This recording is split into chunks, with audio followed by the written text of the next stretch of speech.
into the right direction, or does it take us down a deeply divisive, dangerous path? To debate, I have on my right, representing the right, Ram Madhav, one of the most articulate spokespeople of the Bharatiya Janata Party. So thank you so much, sir, for joining us. And to my left, even though he didn't want to sit on the left and wasn't sure whether he wanted to be left or not, by far one of the most articulate politicians in our country, Dr. Shashi Tharoor. He's come in the middle of a very busy, hectic campaign schedule. So we're deeply grateful that you made the effort to join us here. Thank you so much. Let's get started, and may the best idea or the best debater win. I want to start by asking you, Ram Madhav ji, to explain why you believe the new India that your party is creating is an India that takes our country in the right direction. There are international reports that are coming out saying India is heading into a totalitarian direction. This is an India that is divided. Yours is a government where minorities are not being taken care of. In the light of all these charges, why is it that you're firmly of the view that India is going in the right direction? Ram Madhav. Firstly, about idea of India. We believe that the idea of India is that there will be many ideas of India. And the only idea on which we all should agree is that we are all India, or we are all Indians. On that, there should not be any dispute. Otherwise, there will be many ideas of India. That should be the idea of India. Now, my idea of India is wrong, and your idea of India is right, or the vice versa, should not be the argument of anybody, neither me nor Mr. Tharoor's party. I have an idea of India which we want to build. Since you mentioned about New India, for us, New India means a strong, united, prosperous, and secure India with dignity as a very important component. When I say dignity, dignity of the country at one level, but dignity of every individual, whether he is in India or outside. Take every individual Indian's dignity also to be respected and protected. There, yes, sometimes there will be issues, not on other issues. So you referred to some of these criticisms from abroad. You know, majority of the criticisms admit that India's political system is very vibrant, even including Freedom House report, I'm telling you. They say India's political system is very vibrant. There are many political parties. They are free to operate. They are free to criticize. They are good. India's electoral system is very good. They find some problem with respect to certain areas like, as you mentioned, minorities and civic rights. In that, I feel that there is a lot of exaggeration that happens from our side, resulting in certain perceptional issues. It's a perception.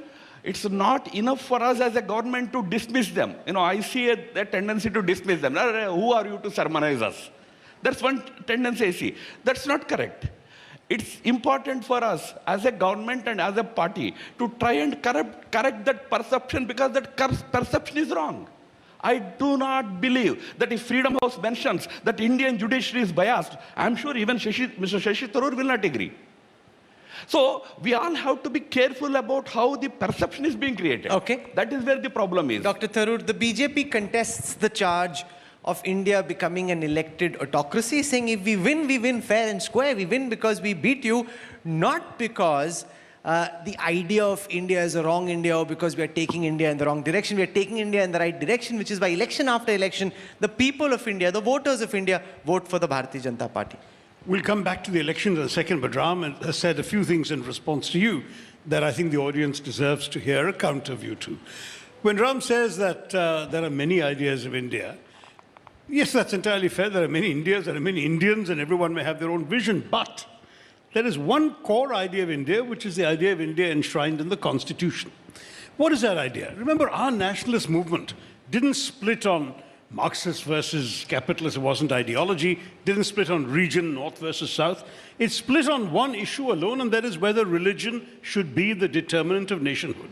Those who said their religion determined their nationality, they created Pakistan, they left the country. But the remaining founding fathers and mothers, as it were, of our nationalist struggle, they said, no, we have fought for the freedom of everyone, and we must create a nation for everyone. And if you read the Constituent Assembly debates, which I would recommend strongly to Ram, it's about 3,000 pages. It's now available from the government. They're selling it in 4 volumes for about 3,000 rupees. It's really worthwhile. You'll find that these core issues were debated. Somebody actually stood up and said, now they've created Pakistan for the Muslims, why don't we call ourselves a state for the Hindus? And this was thrashed out and overwhelmingly rejected. Because the argument was that the essential core civilizational idea of India is one that embraces difference, that has embraced people of very many different backgrounds, languages, ethnicities, religions, and so on, and therefore they should all have equal rights. And the Constitution, you can take out the word secular from the Constitution, as some friends on the other side want to do. It'll still be a secular Constitution. Because it says you have the right to freedom of expression, you have the freedom of worship, you have the freedom of religion, and the freedom to propagate religion. All this is enshrined in the Constitution and the fundamental rights of Indians. So, one word will not change anything. This is a core idea of India, that we are a pluralist society. I mean, I had an argument which Mohan Bhagwat a couple of years ago. My incantation of the old unity in diversity slogan, I had about 30 years ago in America, and I've repeated it a few times since, argued that India is not a melting pot, but a thali.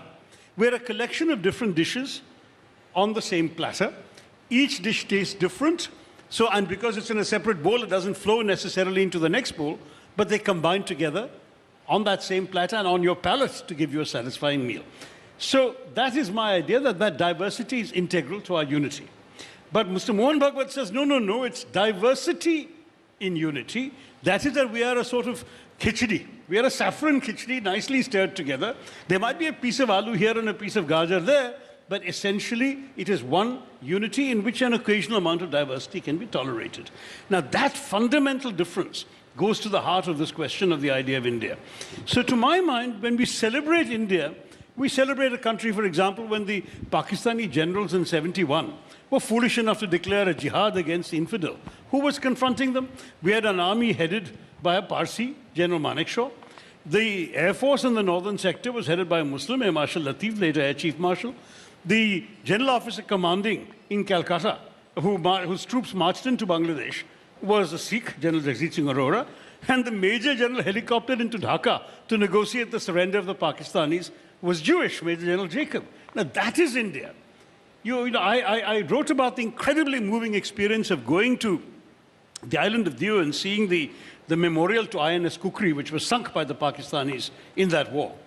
And they have listed the names of every single uniformed human being, man, who lost his life on that ship. And you'll find every religion of India, every region of India represented in those names. It brought tears to my eyes. This is India. Who on earth can say to a person of a different language, a different religion, a different background, that he doesn't have an equal stake? And yet the advocates of Hindu Rashtra argue, and they have argued in writing for decades, I've quoted them in my books, that the fundamental difference is that these people who wrote the Constitution, they seem to assume that India is a territory and the Constitution is written for all the people on that territory. Wrong, they said. And when I say they, I mean Savarkar, Golwalkar, and Deen Dayal Upadhyay, the Holy Trinity of Hindutva thought. They all said this. They said, wrong. A nation is not a territory, a nation is a people, and the people of India are the Hindu people, and the Constitution should have reflected this understanding. Now, that is the fundamental gap. So when we say, there is my idea of India and yours is wrong, all we're saying is my idea of India is not mine, it's the idea of the Constitution.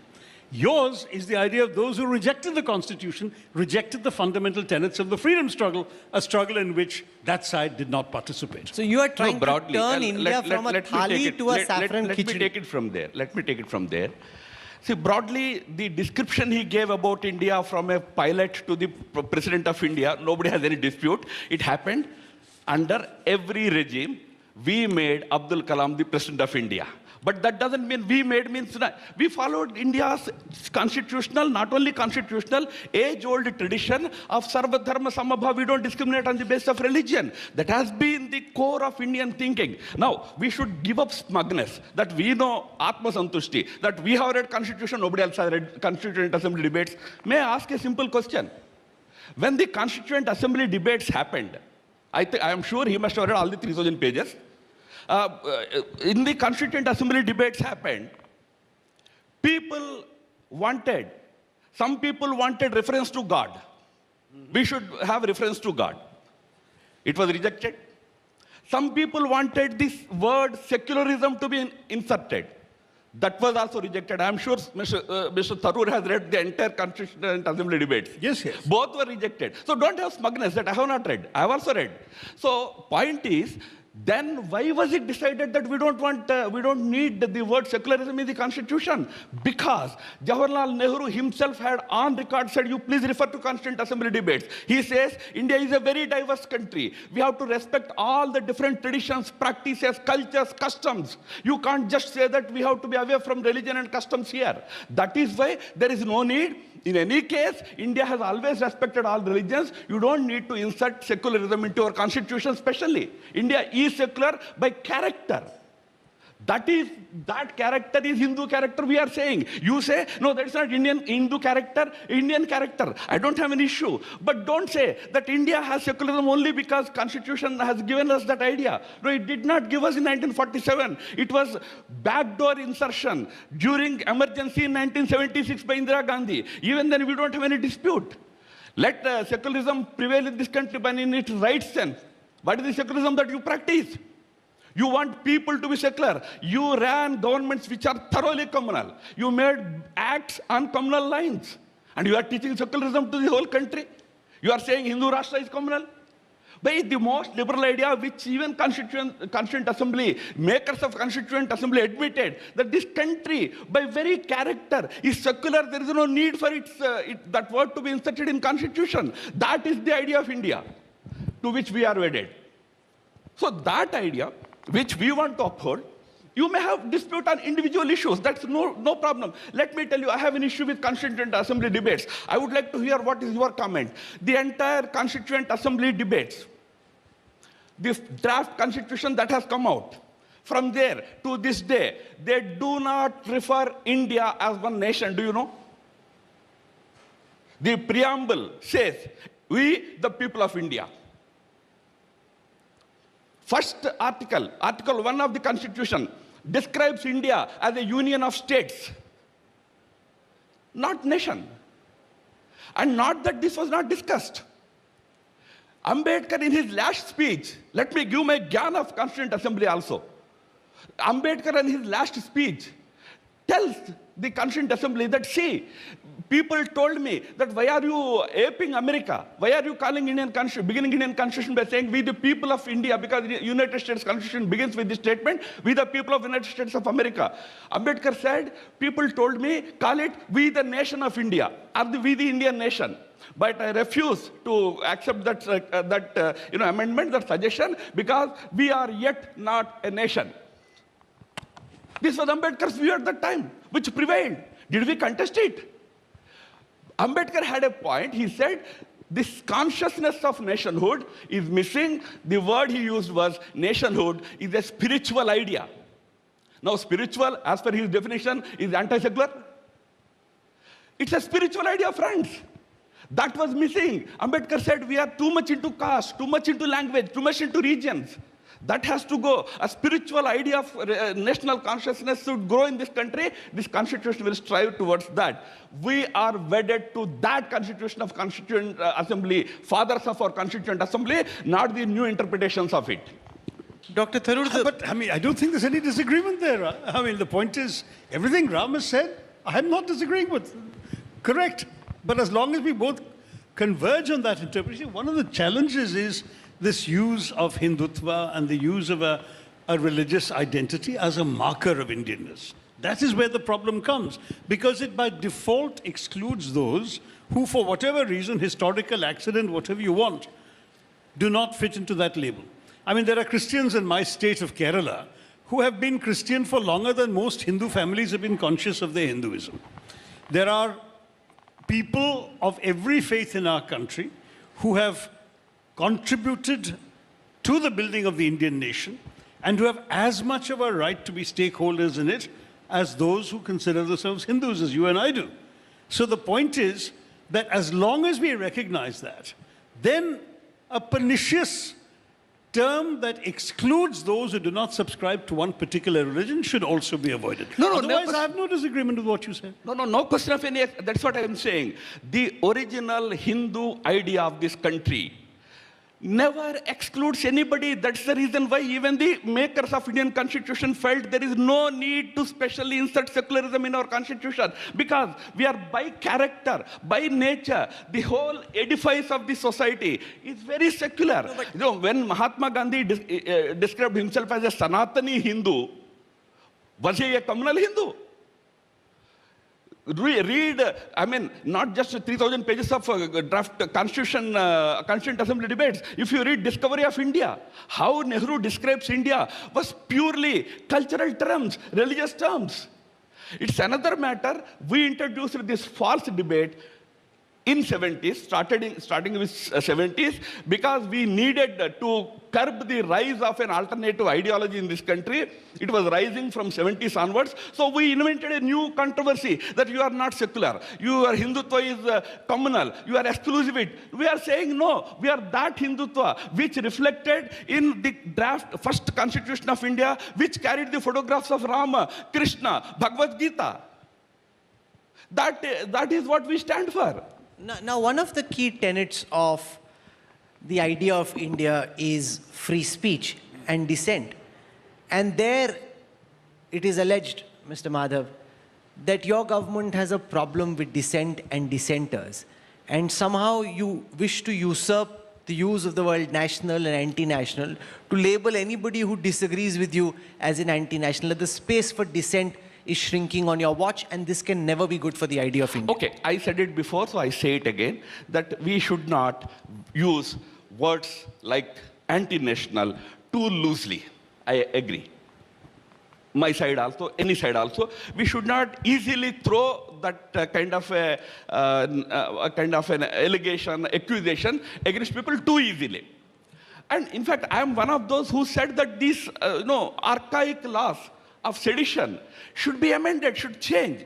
I totally agree with on those issues. But let me tell you, Rahul, those who say that there is no free speech in India, go on to the www, World Wide Web.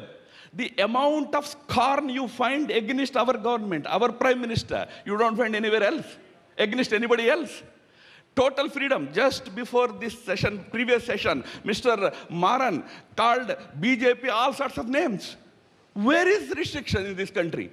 You have websites dedicated to abusing BJP, abusing Modi, dedicated. And let me also caution you, Rahul, here. The Freedom House report says Indian media is compromised. That is their yardstick. I'm sure you don't agree with that. I hope you don't agree with that, that Indian media is sold out to the government of the day. We have as many people in Indian media who take totally anti-BJP stand as they probably who support some actions of the government. So I don't at all agree with this proposition that freedom is at stake in India. Now, nationalism versus freedom, this is a new debate. The nationalist forces versus freedom. Where is any problem for freedom? If there is any complaint to be made, I should be complaining. Right, for last 70 years, I have been abused day in and day out. As communalist, as fascist, as Hitlerian, as Mussolini's follower. All these abuses you have been heaping on me for 70 years. Today, if I say one sentence, you become very agitated. But sometimes things get back to you. Thoda tolerance rakho, nothing, no threat to freedom in India. Dr. Tharoor, the BJP counters to say that, from morning till night, there are people in politics and outside who say exactly what they want, and therefore, if politicians, nobody's been jailed in the way that they were during the emergency which happened on the watch of your party, therefore, there is nothing which is happening in India anywhere remotely close to what happened under the Congress's watch during the emergency. I don't think the emergency is much of a template. I'm on record as having been a critic of the emergency at that time and later. So let's put that aside. Let's talk about today. Because the problem we've got is precisely this whataboutery. We're doing terrible things, but those guys did worse 40 years ago. I mean, come on. That's not a conversation. We have to live for the Indians of today. And the problem is, actually having free speech on the internet is fine. Though increasingly, as you know, there are regulations coming up that raise real question marks about the ability to say what you like on the internet without consequences. That famous line of Idi Amin's, who said that I can guarantee freedom of speech, but I can't guarantee freedom after speech.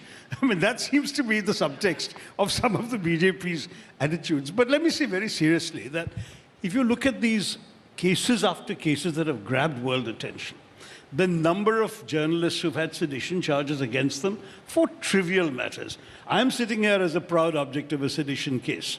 I'm glad that Ram wants to see sedition read down, I beg your pardon, but that's something the Supreme Court did in 1962. And yet a series of BJP governments in the states are ignoring the Supreme Court's repeated interpretations of sedition and still filing sedition charges against people.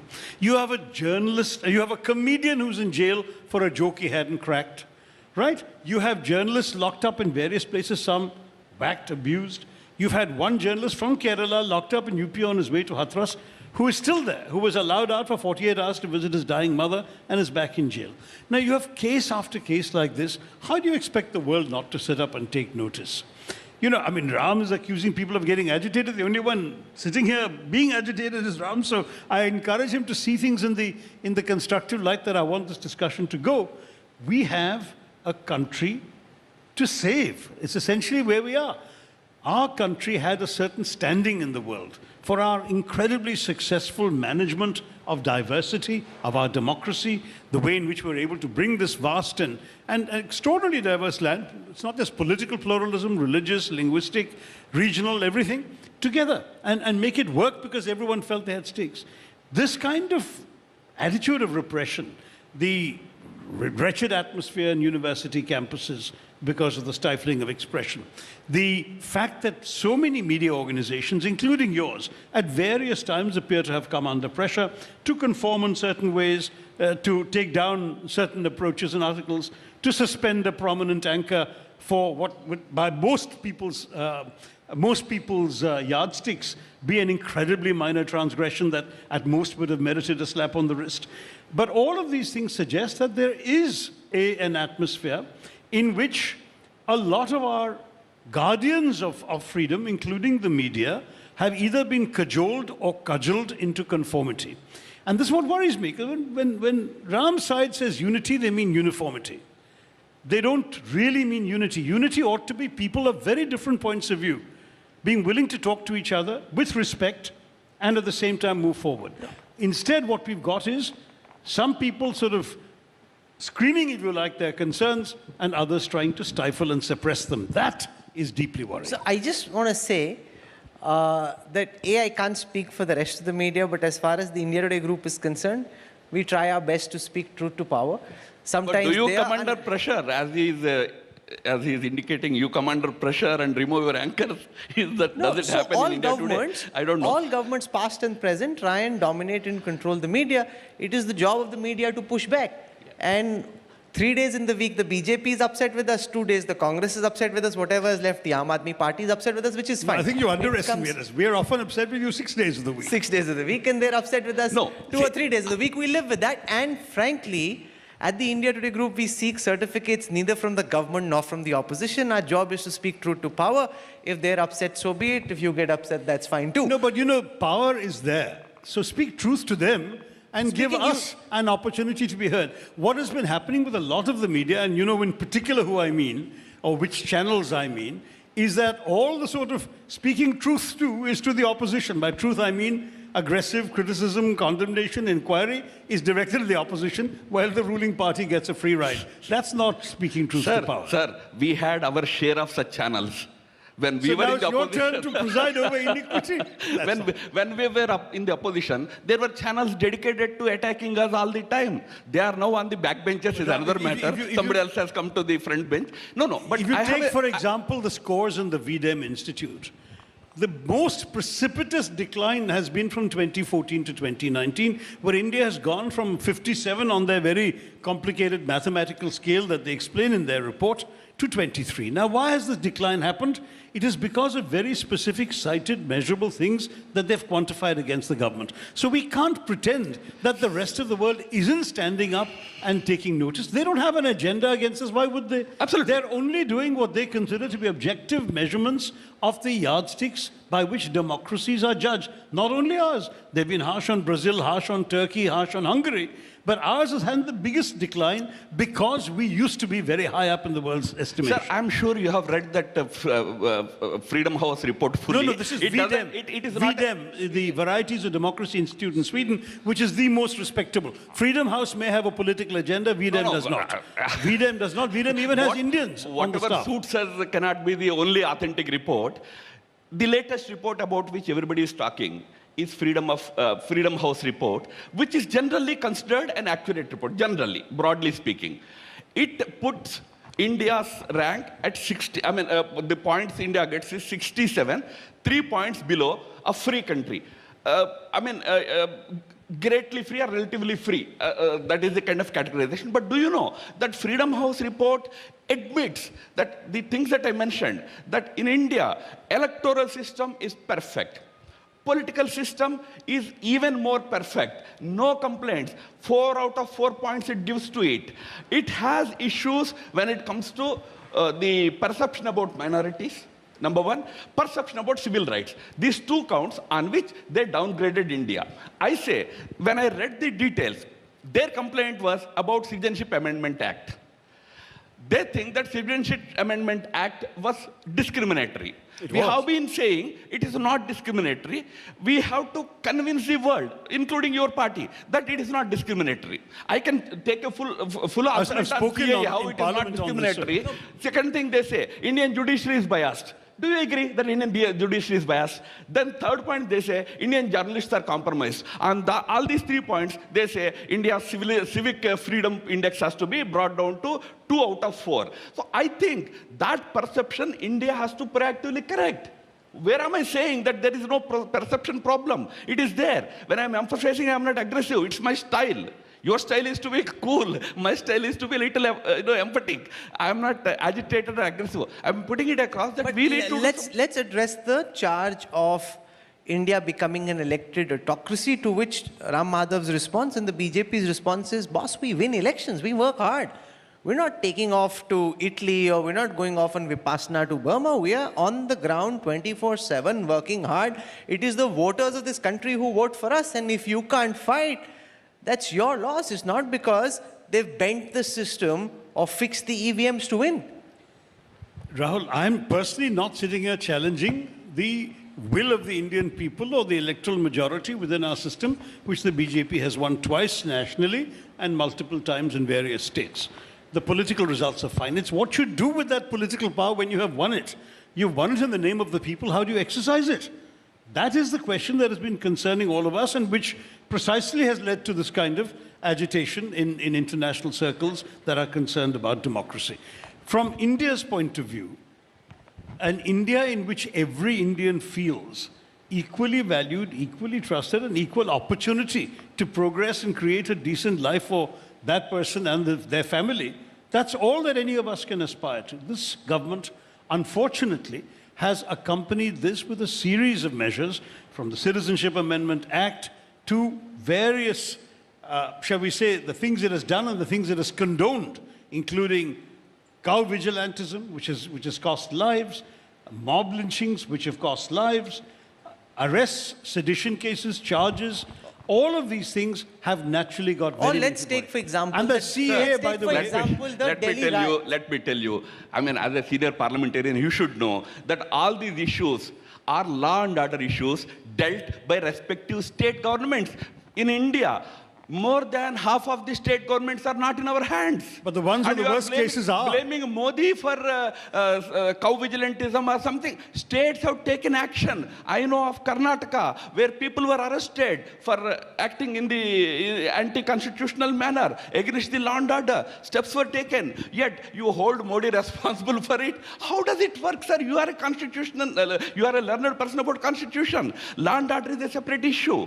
But on the larger question of perception, I am myself agreeing that government has to do more to set the perception right.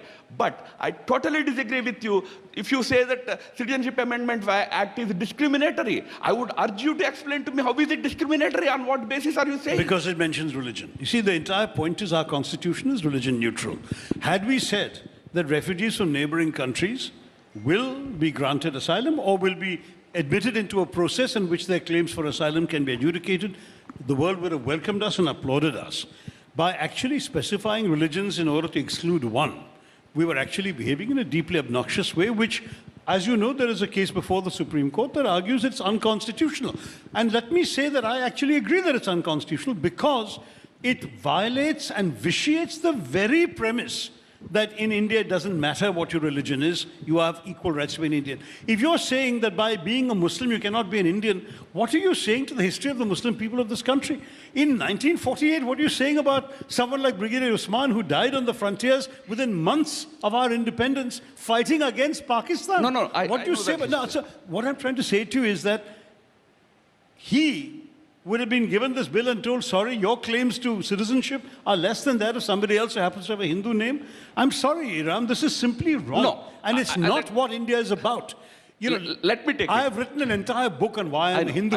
I I'm not in any way disparaging the great accommodative, all-embracing nature of Hinduism. But Hindutva is a distortion of that Hinduism and has become an ideology that excludes and oppresses in the most obnoxious way. It's a very fashionable argument to distinguish between Hindutva and Hinduism, very old, not started with you, much before it was started. There is no difference. Both are the same idea. But I come to that important point that you were making about Citizenship Amendment Act. Let me reiterate that it's not at all discriminatory. We will also argue in the Supreme Court. Just as you will argue in the Supreme Court about its discriminatory nature, we will also argue how it is not discriminatory. Let me take 2 minutes to explain why it is not. This bill was an unfinished agenda from the time of Jawaharlal Nehru. 1952, Nehru-Liaquat Ali Agreement. 1972, Indira-Mujib Accord. Both have agreed that the minorities who had migrated to either side, at that time Muslims went to Pakistan, Hindus came over to here, Hindus came over here, they would be taken care of by the respective governments. In 1972, Indira Gandhi specifically stated that the Bangladeshi minorities who were forced out of Bangladesh in 72, I mean, nobody should have any illusion that the majority Muslims were thrown out there. Only minority Bangladeshis were pushed out of those territories. That time it was agreed in 1972 that, okay, India will take care of the responsibility of those who have already migrated, and Mujibur Rahman will take care of those who are already remaining inside Bangladesh. That was the understanding. What we did was that we completed that commitment. We made a law that would only fast-track the citizenship of these minorities who had come over into India. Now, no Muslim is denied any citizenship. Adnan Sami secured citizenship from our government. He is a Pakistani Muslim. Where did we deny any citizenship to anybody? But what we did was, where an ordinary person, refugee seeking citizenship, requires 12 years of domicile to apply. In this particular case, those who came into India before 2014, it's not a prospective law. They came before 2014, they lived here for 7 years, 6 plus 1 years, then they can claim citizenship. It is voluntary. We are not handing down the citizenship card to them. Okay. No discrimination. Only one point I have to make. Only one point I have to make. Why we use 6 religions, not Muslims? Sir, when you make any constitutional law, any act, words have to be defined. There is a reference to minorities in our neighboring countries. Are you trying to tell me that Muslims are a minority in Pakistan? Muslims are a minority in Bangladesh? Yeah, the only definition was given in the statute that when we said minorities in the law, it defines that these are the known minorities. Now, if somebody says, what about somebody else? Somebody else has every right to take citizenship in India. He has to fulfill 12 years of this category. And one very important point, if a Hindu comes on 1 January 2015, he is not entitled to take citizenship under this law. Where is it discriminating? Okay, because it is reflective of an ethnic religious notion of nationalism rather than the democratic principle. After all, if a Taslima Nasreen comes or a Dawood Haider comes, they're not coming because they're minorities. They are Muslims. But they are coming because they fear political persecution or they've experienced it. Oh, they're free to and take in a citizenship. democracy, we have the right to grant them asylum. What we should have had, and what I have urged in the past to your own government many times, is to pass a refugee and asylum law that could take care of everyone and take care of everything. Right now, you've left out Sri Lankan Tamils, for example. Whether they're Hindu or Muslim or Christian, a Sri Lankan Tamil does not come under the CAA. Right, You have, but Ram, precisely the point. So why not have one omnibus law? Now you are yourself answering the question. You are now saying that even Sri Lankan Tamil, even if he is a Hindu, he cannot benefit from this legislation. Sir, this legislation is specific to a particular situation. For all others, my question to you is, why did you not pass laws in all these years when in power?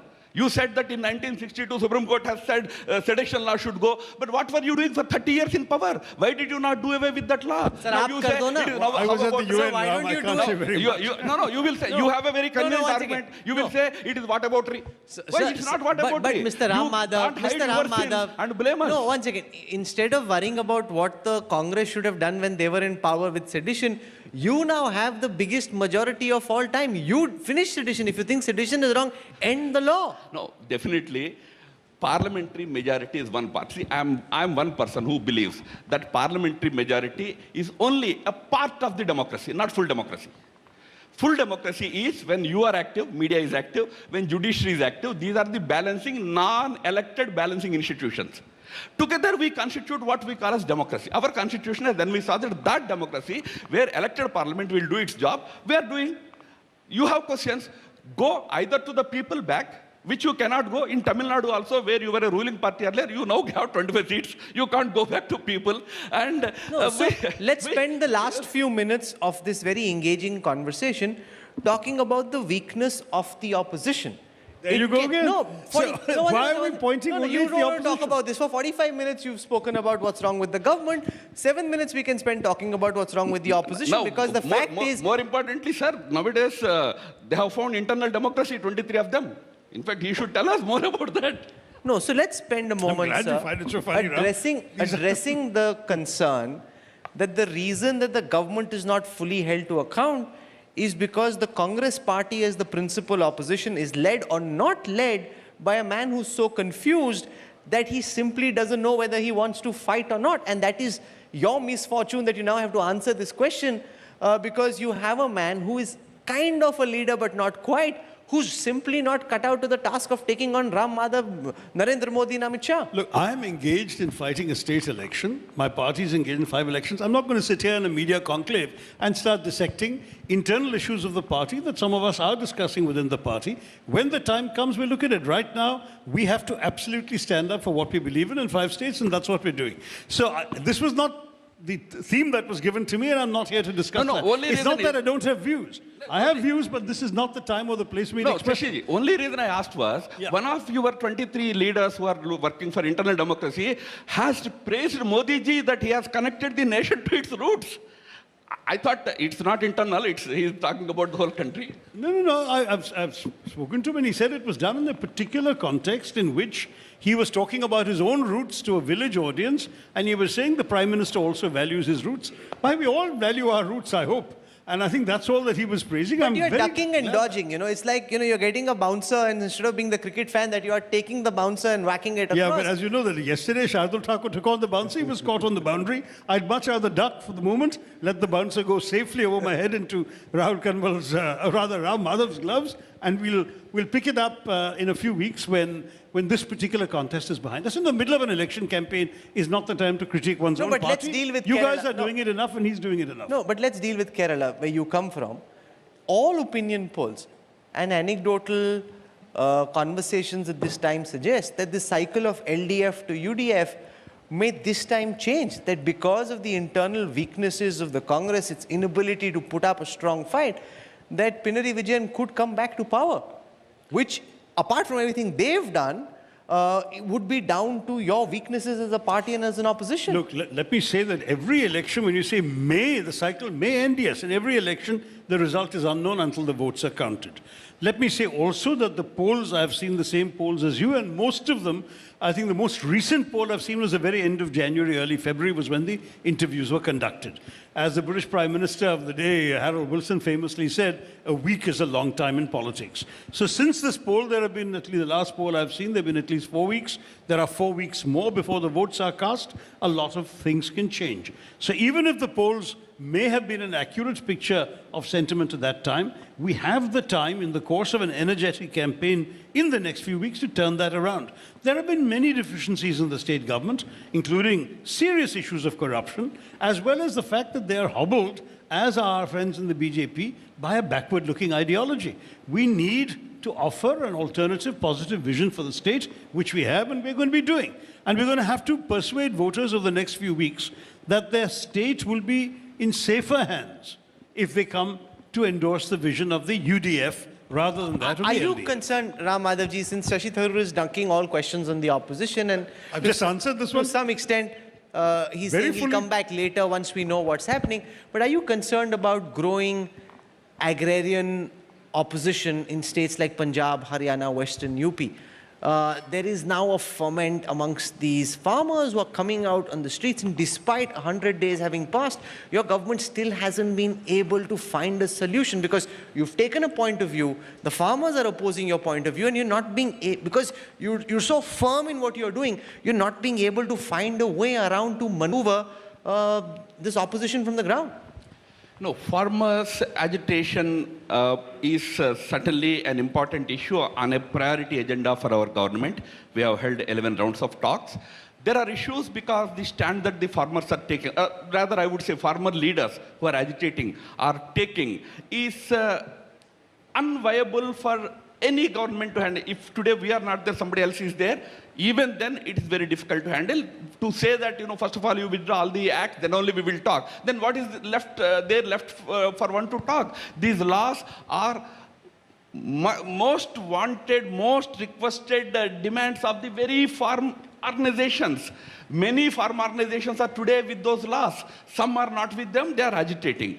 But I come to a very important issue, not in any condescending way or not in any charitable manner. But if this whole internal democracy debate in Congress leads to revival of Congress, India will be greatly benefited for one important You reason. seem very worried about the Congress bouncing back. You want them to bounce back. No. See, today where our biggest strength, third biggest strength is their leader. What can we do? So if something... Who is their leader? If there was an answer to that question, life would be much easier.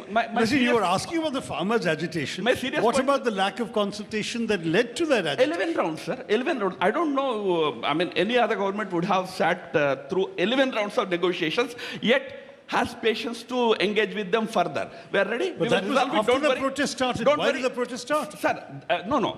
Definitely not disturbed. We will explain to them that this is most beneficial to the ordinary farmers. No, but this is a sentiment that's also accepted by many Congress supporters, Dr. Tharoor, that one of the reasons why India is where it is, why the BJP is where it is, where the Congress is where it is because of Mr. Rahul Gandhi, whose face people will see. They'll look at everything Prime Minister Modi did not do, the BJP did not do, and they'll say, rather than an incompetent dynast, it's better to stick with the BJP. This is a problem. You realize that this is a problem. You're constrained in terms of what you can say. Till the time you fix this, it's not even an equal fight. Look at how Mamata Banerjee is fighting in Bengal Rahul, versus the BJP. I obviously don't accept your premises, but even if this was the issue, we don't function in a presidential system. We have a parliamentary system. Rahul Gandhi is a candidate in one or two constituencies. In every other your part of the party is country, hardly functional. there are party values, there are principles, there's documents, there's manifesto, there's ideology. That's what people are also supposed to be looking at. What is the idea of India that the BJP stands for? We've talked about that. What alternative, inclusive India do we stand for? That's what we're talking about. Now, we want the voters, obviously, to choose between those. If all of us, including the media, reduce this to a contest between individuals, then we're doing our parliamentary democracy a disservice. In many It's a ways... global phenomenon. Well, it's that's- about personalities with Other Mamata Banerjee, countries have different Kejriwal, systems. Narendra Modi. Other countries have different systems. So in the American context, yes, the election is between two individuals, always. Why don't In you, the Indian Dr. context- Tharoor, over a period of time, stake claim to wanting to lead the Kerala Congress? You've now been in Parliament thrice over. Why can't you develop roots on the ground in a way that you go beyond your constituency? Many people in Kerala who'll watch will say, yes, I don't mind voting for Tharoor for Chief Minister. But there isn't an option to vote for any individual for chief minister. Then vote for part your of party. Why can't so you it's- lead? So because it's a party that will decide these things. The party has its leadership structure But you don't already. even seem interested. No, I don't think that that's absolutely Are you fair at all. interested in leading the Congress in Kerala if you get a Right chance? now, I am in Parliament. I am an MP for the third time. I am being at complete disposal of my party for whatever role they want me to play. I've led the popular consultations on the manifesto preparation in Kerala, which was a fascinating exercise that I would encourage every party to do, which is to go to people and find out what they want. This is now it's too late. So in 5 the years. next few years, I will certainly examine all possible options. No, straight answer. You're giving a diplomatic answer No, going back to the I- UN. Would you be I will interested? give you a straight answer when I've made up my mind, but right now I will examine all Would the you, options. Dr. Tharoor, 5 years later, if the opportunity were to provide itself and you were wanting to work towards it, want to be Chief Minister of Kerala? I certainly wouldn't rule any of these things out, but right now No, do you not we have rule an it out? election to Are win you today. interested? Do you want to be Chief Minister of Kerala? Listen, right now I want my party to win and produce the next Chief Minister of Kerala. After that, we'll But see. I have to, on a lighter note, many in Congress want Mr. Tharoor to be the national president of their party. You want to get him into trouble. Many in our party want Rahul Gandhi ji to continue. Then he'll have to jump off Ram the is being boat wicked. and jump into the sea. Which is where Rahul Gandhi jumped. Now you want him to jump Listen. as well if you get him into trouble. Who, are you trying to get him Kerala into has a very long coastline. We have a large coastal and fishing community, and they were hugely appreciative of that gesture. No, that's So, and we know he's a good swimmer. We know he's got six-pack abs. There His you are. Political acumen is up in the air and highly doubtable. But yeah, he's got some strengths. Anyway, we've had an interesting conversation which started out with the idea of India as it's emerging and the opposition's problems with it. As I said at the outset, this would be one of the most engaging and fascinating debates of this contest. Ram Madhavji, for coming down from Delhi, and Dr. Tharoor, especially you, because you've got a big, busy election and you're right in the middle of it. And I do hope, I mean, I don't have a vote in Kerala, but I do hope you make the effort, you pitch a tent in Kerala, work towards it and let the voters of your state decide. the voters of our state will decide this year to bring the UDF back to power. Thank you very much Thank for you very joining us. much. Thank you. Thank Dr. you all. Shashi Tharoor versus Ram Madhav for joining us on this contest of the idea of India as it's emerging. We deeply appreciate you taking out time. Thank you, sir. Thank you. Hello everyone, this is Rahul Kamal here. Hope you enjoyed this video. For the latest news and analysis, like and subscribe the India Today YouTube channel and don't forget to press the bell icon to stay updated.